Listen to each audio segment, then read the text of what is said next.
In this short video about GenoSurf, I will explain to you how to clear, modify, upload, and download queries that you perform in the interface.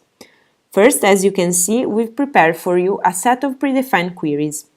Let's choose, for example, this one, which sets filters both in the data search part and in the key value search part.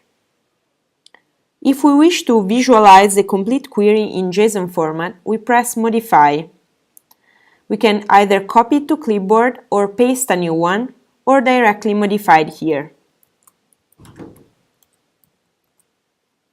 Then Apply to get the updated results. If we wish to reset all query fields in both parts of the interface, we press Clear.